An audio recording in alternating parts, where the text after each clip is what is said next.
Welcome, welcome. This is Kim Addis from Frame of Mind Coaching, and I am the host of Resilience Radio, where I interview professionals who are experts at crushing the tough stuff. Today, I have a very quick journaling question that I want to offer you so that you could send it to me for review. The question of today is, what big goal do you want to achieve, and what keeps getting in your way? So write that down. What big goal do you want to achieve, and what keeps getting in your way? Journal out your answer and send it to me at kim@frameofmindcoaching.com, and we will get someone from our team to take a look and review it with you. So please send it my way.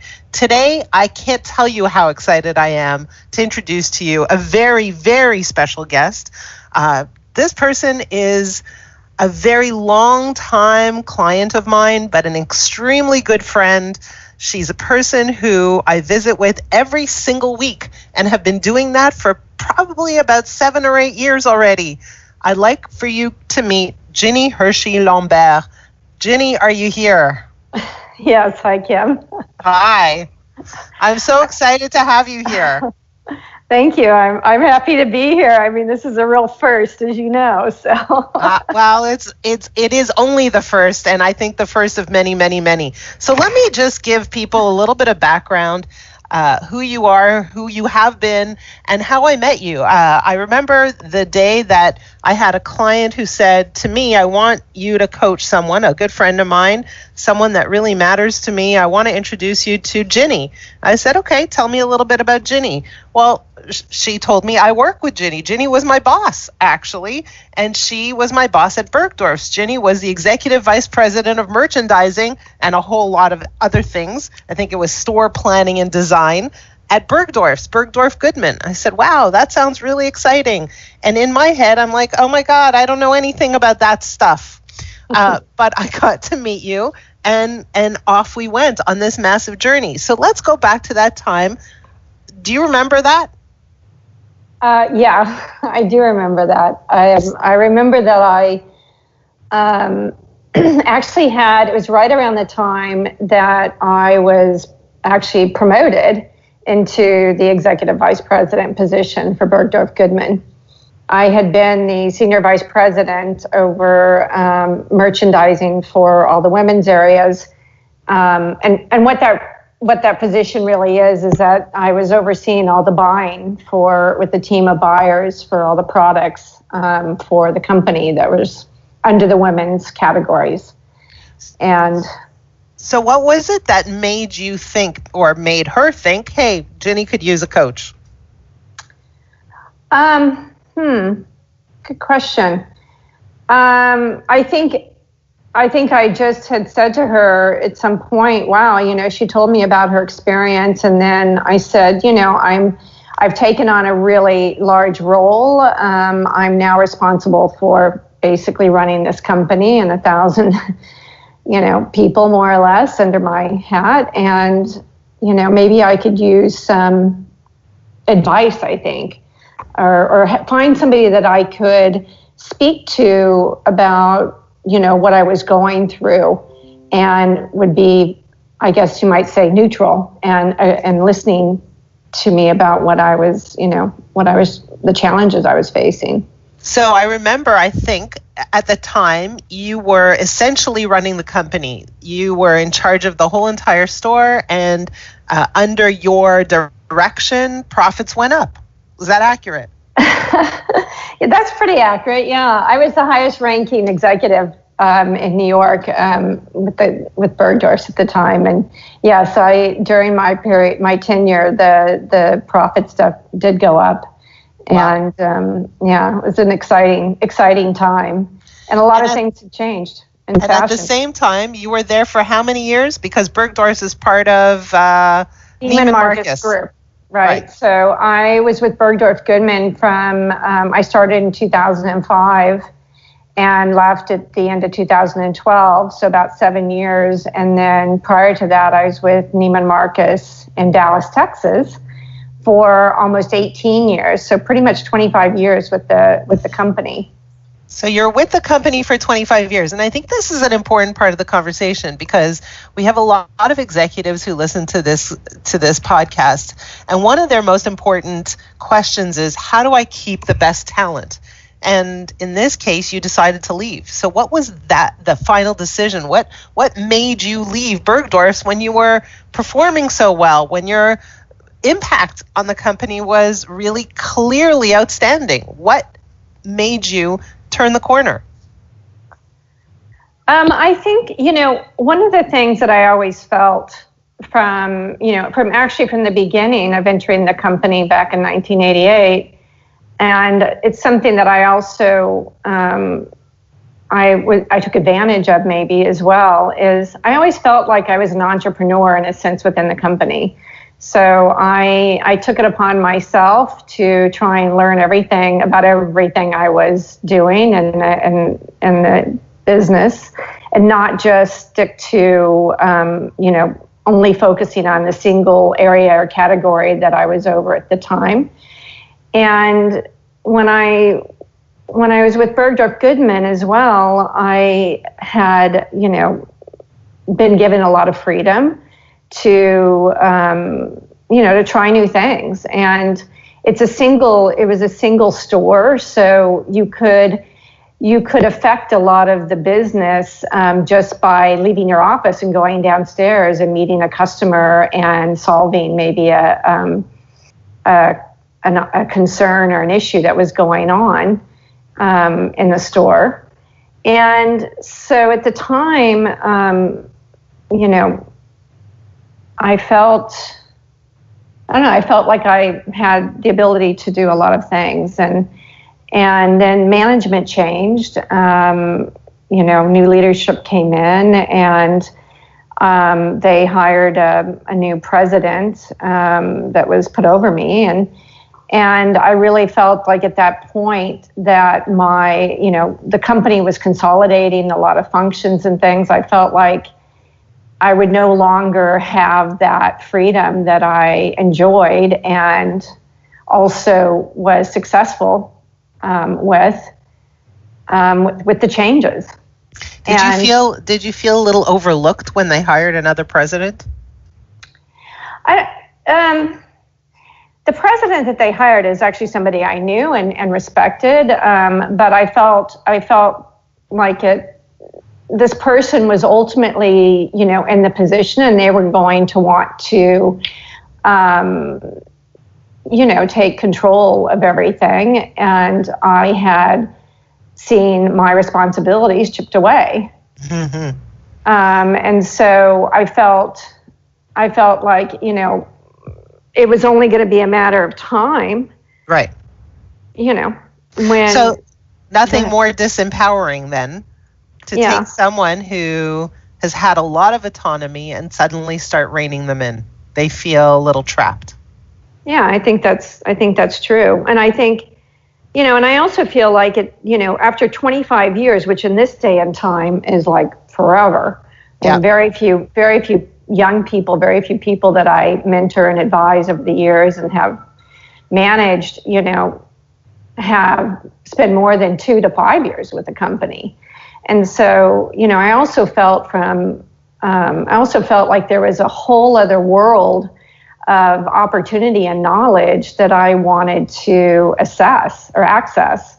And I felt like leaving the company and pursuing that was what the next stage of my life I wanted to be in. So one of your claim to fame, from my perspective, because I've gotten to know you pretty well, is, there are 2 things. Number one is how incredibly customer focused you are. Like, you are literally the executive who does come out of your office to interact with clients and understand what they love, what they want to wear, what they want to see, what they want to touch. And so your interaction, your proximity to clients is, I think, unprecedented. The second thing from my perspective is how quickly you move on. After 25 years, 25 years is a long time with an organization. You never really look behind you. You always look forward. So after 25 years, you went into another next phase. You actually moved. You were in New York for years and years and years, and then you decided this is no longer a good place for me. This is not where I want to be. There's too much hustle and bustle and pollution and noise and all this other stuff. And you picked up yourself and your husband, your family, and you moved. So tell us about that journey. Well, I think, I always you go where you see opportunity, I mean, I think that you should just be open to all of those things. I happen to be, growing up, we lived all over the United States, and my father was an engineer, so we moved a lot. And so for me, I joke about the fact that you could probably drop me out of a helicopter, I'd land on my feet and be perfectly happy wherever I was. And so it didn't seem to me to be, such a big change. But a lot of people say that, oh my gosh, that was such a huge change. But for me, it was just moving forward and seeing what's next. And I had actually, California was a place that I had actually lived and grown up in parts all over California as a child and then as an adult for a period of time. And so going to California was almost in a way of going to a place where I thought I might actually like to, kind of live the rest of my life, possibly. And so that sort of led me on that path. Where else would I want to live? Oh, let's go check out California. So I got a consultancy out there, and after that, in that consultancy, it was successful, and I was offered a presidency of the company called St. John Knits that was there. And I just thought, let's go for it. Right. So. And it was a different feel than Bergdorf's. It was a different feel than Neiman Marcus. It didn't have as much structure, perhaps. It didn't have the same kind of elements that you were used to. Well, it was the one thing it did have, it was a legacy company. So it was a company that had been around for almost 50 years, which was, I really, the client or the customer, the woman who shopped for the brand, I really understood very well who this customer was. It was also a company that was a very important company within Neiman Marcus Group and Nordstrom's and other companies. So it felt familiar. But yeah, you're right. The team, the leadership team, and the people that were there, and it's located in Irvine, California, excuse me. They lived in a bit of a bubble in a sense, that they had, they really only saw the vertical of the way the company was, and not necessarily saw what was going on around them in the outside world and how things were changing so rapidly. So they weren't paying attention to trends. I don't think so. I don't think they were seeing the bigger picture.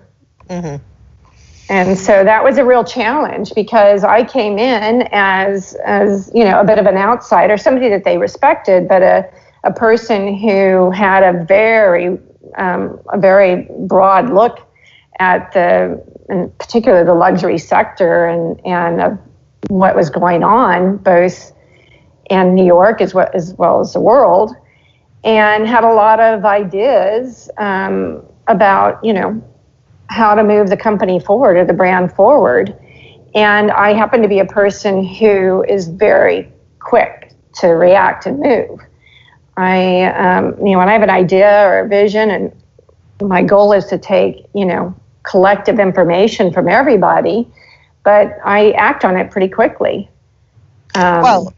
Again, my experience of you is that you process your inputs in a very unique way, right? You're processing what's going on, and very, very quickly, like nobody I've ever seen before, you take that information and you turn it into this massive opportunity that nobody else can see.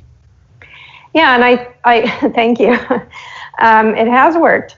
But I think at the same time, that especially with a company that, like I said, is a slower pace, slower moving, it really rocks the boat. it can be quite jolting.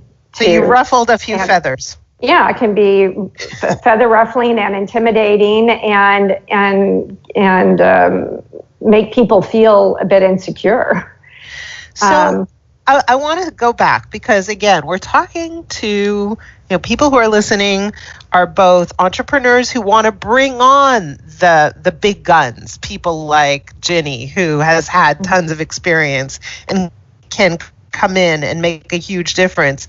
But that can also be a little bit jarring, right? So how would you suggest to an entrepreneur, it doesn't matter the size, who wants to bring in a really seasoned professional who wants to make changes, how do you suggest that they work in that type of situation, right? Like, I'm an entrepreneur. I want to bring in someone who's going to make a massive difference to my business, but they come in and they're scary because their vision is way bigger than I can deal with. Mm-hmm.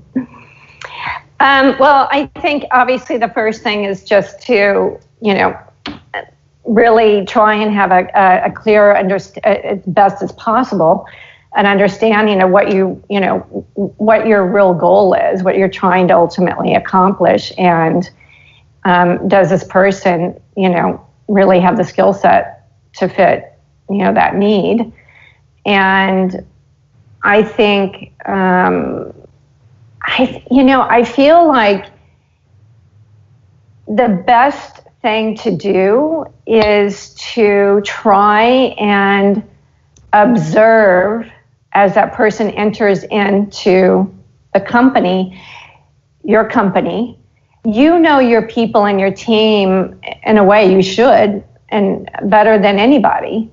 And one of the things you want to do is observe how the team is reacting and assessing this person that's just entered into the company.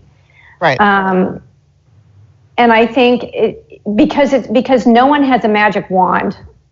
The only way the magic works is if you work together, and everybody feels a part of it. And so I think that's one of the things that I realized is that a lot of people don't necessarily step back for a minute and just allow that time of observation. I know the clock is ticking and it's costing money, but it's important. It's better to do that than go down the road and nothing's accomplished because it wasn't a right fit.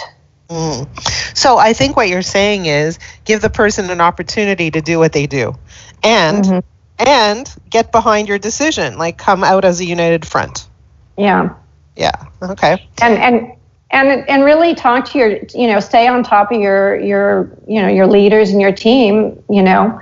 Let them, talk openly with you about what they think the opportunities or the disadvantages are, or the possible difficulties of having this person into the company. Mm-hmm. So one of the things that I remember was right away, like the moment that you left Bergdorf's, you had this idea in your brain that you wanted to start your own company. Mm-hmm. And you were, it was the one constant discussion we always had about what that could be. And of course it evolved a little bit over time, but essentially it stayed the same over the years until finally, a little bit of time passed after you were with St. John and you decided, this is it. I'm going to do my own thing. It's time. I'm ready for this. So you took a massive leap from, basically a comfortable corporate environment into the world of being an entrepreneur. So tell us about that. Oh, yeah. I think it goes back to the fact that I always had this feeling of being an entrepreneur anyways, even in a corporation. So it didn't scare me so much to just go out and try it.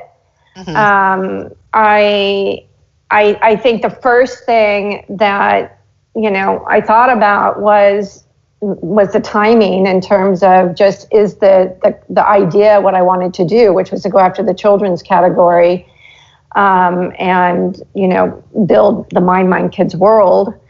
Was it the right timing? instinctively that this is where the customer is, and would this be a good business opportunity? So, after looking and reading about what was going on in the market and understanding the customer, that made sense. So describe MineMine Kids, because people don't really know what it is. Describe what you ended up creating. Well, I created a place where, where you can find brands, and really boutiques, but mostly brands from all over the world that are of quality, which I like to say function, kid tested. Grandparents can appreciate the quality and design that a parents, like.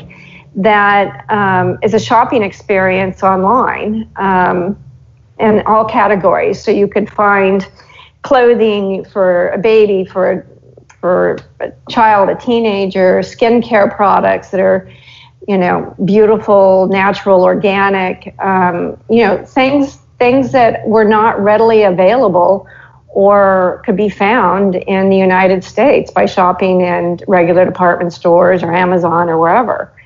And I found that ultimately today's parents really want to find beautiful and unusual quality products to, offer their child, So as a merchandiser, which is really a key talent of yours, you decided to curate a whole bunch of different products for kids from all over the world into one place where people could go shop. and shop. Right. Exactly. And you're finding an interesting thing. There's a little bit of a trend that's surfacing. Yeah, I found that interestingly enough, you always listen or look at what the customer is going after, and over 25% of our customers were interested in the kids' skincare category. And wow. So, that's a high percentage of a single category. So, and when I started to do more research on, this, what I would call a hero category, I found that there's really no place that you can shop on, Amazon's a perfect example, where you can find products that are truly natural, clean from a lot of, sulfates and things that are not good for the skin for your child, and cruelty-free, not tested on animals, that are really of high quality in one place. And so this is something that I saw as an opportunity for us to expand upon.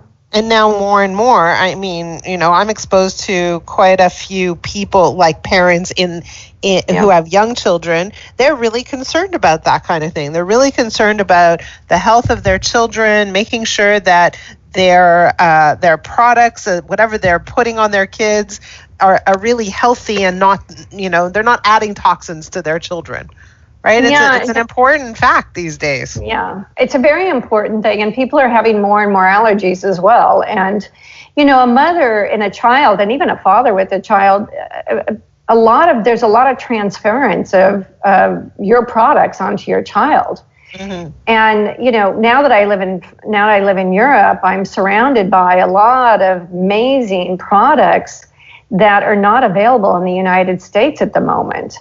And, one of the key things is that, 98% of care products, not only for adults, but specifically for children, there are a lot of formulas and things that are banned in the European Union, but they're still allowed in the United States. Mm.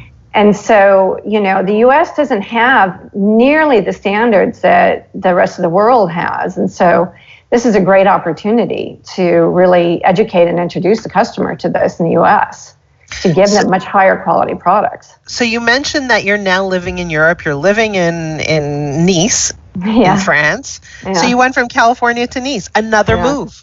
I know. And a language and everything. Yeah, exactly. I was just going to say that. Another culture, another language, another landscape. And so how do you make moving so easy? How do you do that? I think first, I'm a person who's I'm always in the moment, but I'm definitely a person who looks into the future and thinks about what's next. And so I think that I also sort of projected myself there already in my head, and then, just did it. I mean, I had this idea that, my husband is French, and in the back of my mind, one day I always thought I would end up, living, if not full-time or part-time, in another country, so be it France, and take advantage of the fact that he's a citizen here. And so, for me, it was just an opportunity to discover more of the consumer, which I'm always fascinated about, by living, overseas in another country. So, as an entrepreneur, now that you've been at it for a little bit of time, what's your greatest challenge? Oh, God, marketing is killing me. I mean, I knowing what you don't know, and trying to figure out how to understand that without it costing you a fortune to get there. Right. Marketing is different when you don't have a Bergdorf budget. Yeah, or when you don't already have a customer who knows who you are. I think that's probably the biggest thing is, an area that I didn't understand. You think you build it and they will come. And everybody, you read it all the time that, people say that's not going to happen. Well, it didn't happen. You had, So what gives you the strength, the resilience, we're on Resilience Radio, to keep at it when things aren't always as easy as you were hoping? Just really feeling that the opportunity is there, that you're just so close to opening that door even greater. Mm-hmm. And also for me every day, having a customer, send a note or something and saying they love what they got, or, just knowing that people are excited about what they're finding from us, just keeps me going. It keeps me excited and learning as well. I love being a part of this community of people that we work with, the brands that we work with. Most of them are moms. They're mom entrepreneurs. They have babies. They have kids. I just find it amazing what they're doing. And it has always been my goal, whether I was working with, and I have worked with Gucci and Prada and all the most important brands in the world, no matter who they are, no matter what level they're on, it has always been my goal that your success is our success or my success. And so whatever I can do to help them grow is only going to help me or help my company. And so that just keeps me going. So for anybody who wants to check out MineMine Kids, where do they go? They go to MineMineKids.com. And it's mine, like MINE, MINE, MineMine. Yeah. MineMineKids.com. The words of a child. Yeah. Right. So beautiful products, beautiful site. Go check it out. And as we're rounding the corner to this interview, I have one last question for you. Okay. You've got a coach on the line. One you happen to know extremely well. Is there a question you have for this coach that you haven't already asked? I think I've asked you just about everything. But, every day a lot of times more and more now that I, am an entrepreneur and I have so much going on in my head. I mean, how do you turn the dial down? Just, so that you, in a way, even for a moment, you just don't do anything, or you just stop. It's just so hard. Ginny, you know the answer to that question. Obviously, I'm a big proponent of journaling, and journaling is very useful not only to clear up your thoughts, but to get all that mumble jumble out of your brain and put it down somewhere so that you can create space in your brain for solutions to pop in, for fun to happen, for you to just take a break for a minute. So every single week I talk to Ginny and I tell her, write it down. She says, I know, but she's not the most willing player on that front. But for those of you who are asking that question, how do I put it down for a minute? I can't be more emphatic. Take a moment, write down all that's in your brain. And when you think you're done, keep writing. Just write it down and create some breathing space for your brain. Because a lot of times when you churn things over and over again, you do that because you're afraid to lose it. But when you write it down, you got it. And you can take a break and you can go back to it. And that's when you finally write it down, when you finally put it down, you actually give yourself the opportunity to solve problems and move along, go to the next thing. And you being someone who loves to go to the next thing, I so strongly encourage you to write it down. So that's what I got for you. Not a surprise, right?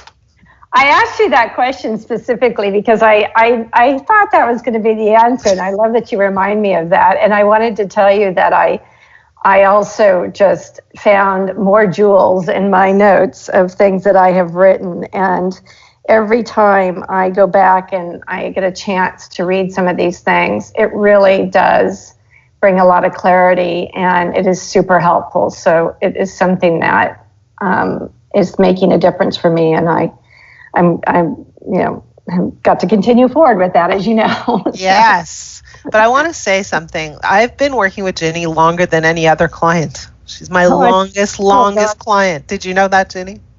No. You're the longest client. A lot of times clients go and then they come back, or they go for, a good chunk of time, but never as long as Ginny. Ginny is the one person in my life that I talk to every single week, other than, of course, my family members, every single week, like clockwork. And it's very interesting to spend so much concerted time with anybody. And right now, our relationship has definitely evolved. And it has been such an honor, such a pleasure, such a charge, kind of being in the passenger seat of your journey, because it's been extremely exciting, a little bit rocky, but I've never, ever encountered anyone with so much grit and determination, with so much passion, with so much decision that says, I'm going to be successful no matter what comes my way. So my hat's off to you. I learn from you every single time we talk. And guys, go look at her site, MineMineKids.com. Ginny, thank you so much for being with me here today. Thank you, Kim. And that comes from trust and respect. And that's why we've been together for so long. It's been an honor. All right. Yeah. Okay. Onwards and upwards for both of us. Okay. All right. Bye.